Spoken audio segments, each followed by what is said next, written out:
Welcome to the Press Box. I'm Ryan Thorburn, joined by Steve Mims. The Oregon Ducks are getting ready to play at Stanford this week. Obviously coming off a loss to Washington State, Braxton Burmeister replaced Justin Herbert. Didn't get a lot of help, Steve, but signs seem to indicate that maybe he'll get a little bit more help this week. Yeah, it looks like Charles Nelson, Dylan Mitchell both practiced early in the week on Tuesday. So we could see both of them back, which would be huge. I mean, that's despite injuries and sitting out games, both of them remain Oregon's top two receivers.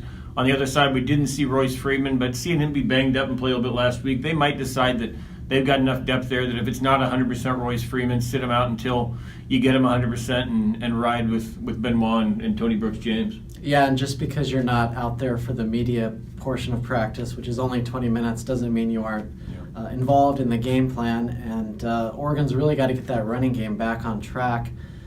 I think Washington State's defensive line was really good, really confused a true freshman quarterback, but Stanford's just going to line up and you've got to be able to move the ball, old-fashioned running game against them.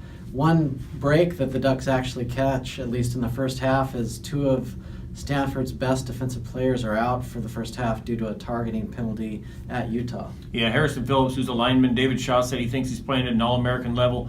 He'll be out, and Peter Kalambai, I believe is how you pronounce it, he's a linebacker.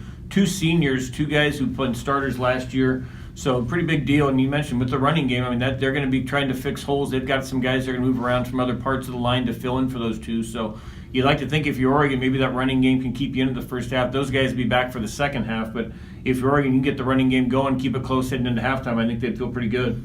On the flip side, Stanford's running game is really the best in the country. At least Bryce Love is the best running back in the country right now. I know Saquon Barkley is, maybe a top 5 pick and probably the Heisman winner, but Bryce Love, Christian McCaffrey, who? Yeah. This guy leads, has more rushing yards than I think 129 FBS teams.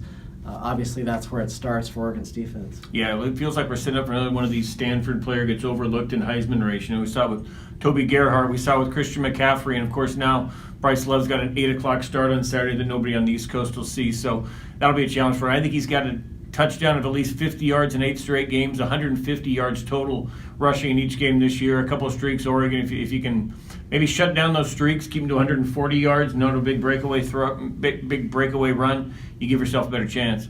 Willie Taggart said that Taylor Alley is back in the mix to at least compete with Braxton Burmeister during practice. I still expect it to be Burmeister. You might as well let him grow week to week until Herbert gets back.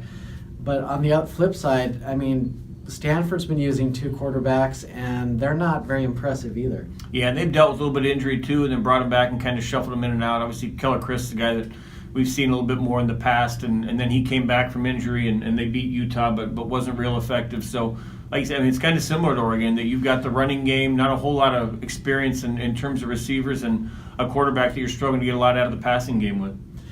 Now, in our town hall meeting before the season, we all made predictions. Most of them are going wrong at this point. We were asked, what was your upset pick of the year be? And mine was that Oregon would beat Stanford.